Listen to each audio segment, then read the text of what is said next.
A Revolução Industrial na Inglaterra.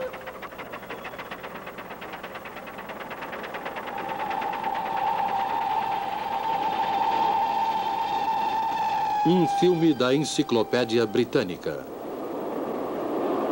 Versão brasileira, Álamo.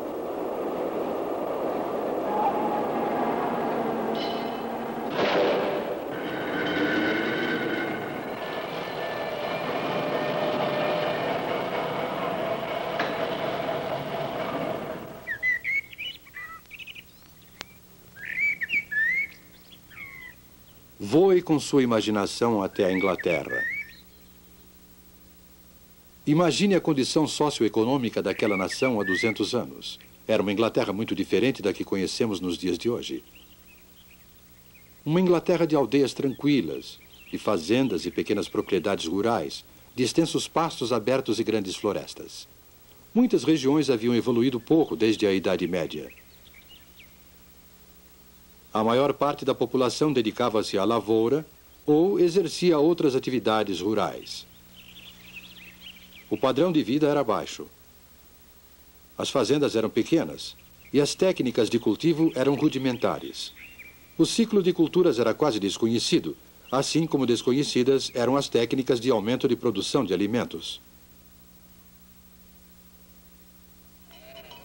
Havia pouca coisa para os carneiros comerem durante o inverno. Só o que Deus mandava para eles. A maioria morria. Agora vamos verificar as condições da manufatura, especificamente na área têxtil. Naquela época, a manufatura de lã era o grande alicerce da prosperidade inglesa.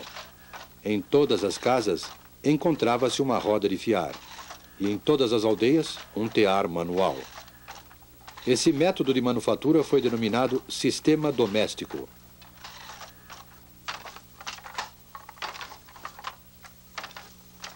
Timóteo. Sim, mestre. Venha cá. Continue esse trabalho, você consegue. Na sociedade inglesa, os mestres tecelões habitavam nas aldeias ou no campo, com todo o conforto, e levavam adiante os negócios com capital próprio. O mestre também executava o trabalho manual, e quase todo o processo de beneficiamento de lã era realizado em sua própria casa. Além do seu tear, o mestre tecelão era proprietário de uma fazenda de 1 a 6 hectares, com alimento para os porcos, aves e algumas vezes para uma vaca. Possuía um barril de cerveja de fermentação caseira, uma roupa de trabalho e outra para os domingos. Tanto os aprendizes quanto os artesãos dormiam e comiam na casa do mestre tecelão.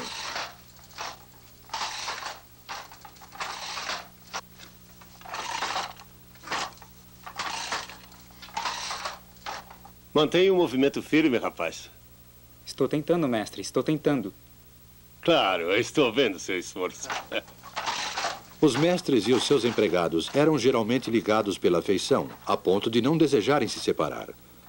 Os mestres pensavam que era obrigação deles manter os seus homens, inclusive quando os negócios não corriam de forma satisfatória. Consequentemente, um trabalhador vivia e morria no mesmo local onde havia nascido. O mestre e sua família produziam eles próprios quase todos os produtos que consumiam. Ned?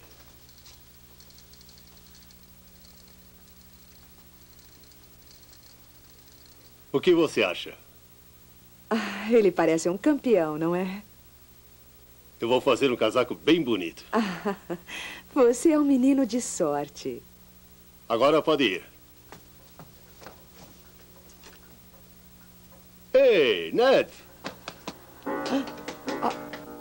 Valha-me Deus!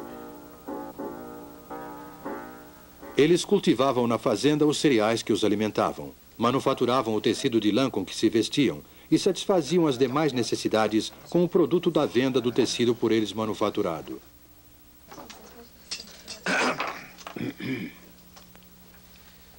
Senhor, esteja presente à nossa mesa, esteja aqui em todo lugar. Senhor adorado, abençoe vossas criaturas e permita-nos compartilhar com o vosso banquete no céu. Amém.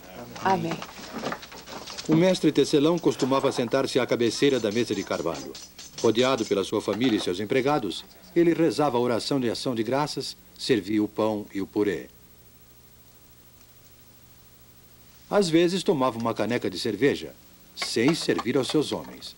Mas essa era uma das poucas diferenças entre o modo de viver do mestre e o dos empregados.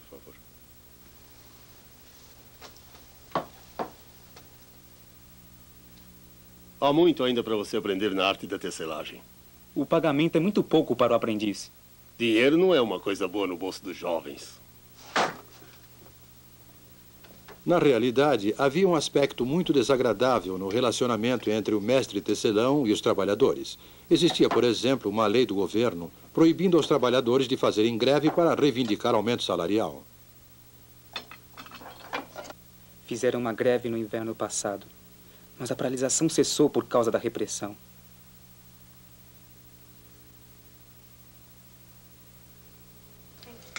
O trabalhador dificilmente se arriscava a fazer greve e não podia procurar trabalho em outro lugar. Recebia uma remuneração irrisória pelo seu serviço. Ele ocupava, na verdade, uma posição intermediária entre escravo e homem livre, ou mais precisamente, entre servo e cidadão. Tais eram as condições na indústria têxtil inglesa há 200 anos, apresentadas neste filme de forma concisa.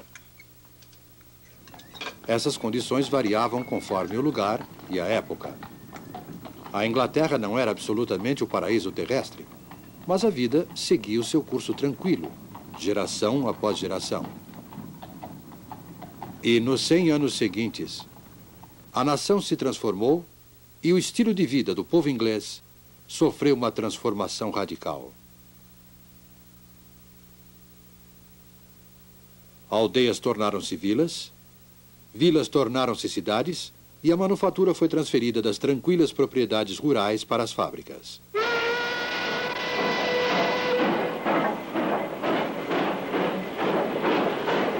Essa transformação é chamada de Revolução Industrial.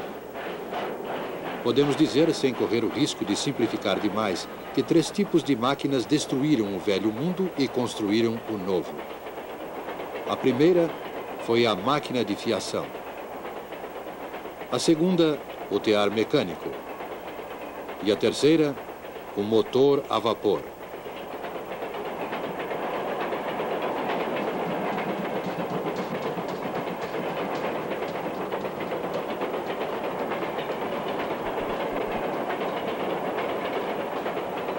A máquina de fiação, o tear mecânico e o motor a vapor. 3 instrumentos que, juntamente com outras máquinas, transformaram o mundo. Desde os tempos primitivos, o homem vem fabricando e utilizando instrumentos. O instrumento executa um trabalho pequeno, visto que os músculos do trabalhador fornecem a força e o seu cérebro a habilidade. Séculos e séculos de fabricação e de utilização de máquinas. No ano de 1765, há mais de 200 anos,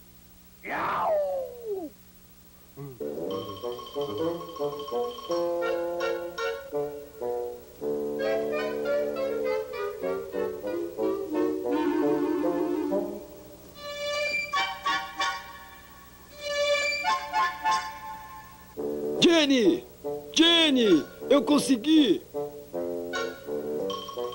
James Hargreaves aperfeiçoou a máquina de fiação manual, batizando-a com o nome de sua esposa, Jenny. É a Spinning Jenny, a máquina primitiva de fiar difusos múltiplos. Essa máquina iniciou a revolução na manufatura da lã. A fiação era até então um processo lento, pois só se podia fiar um fio de cada vez. James Hargreaves colocou 8 fusos numa armadura e movia todos eles com uma manivela. Dessa forma, fiava 8 fios simultaneamente. A engenhosidade de Hargreaves lhe angariou o desagrado dos seus companheiros fiandeiros, que temiam perder o trabalho por causa da máquina.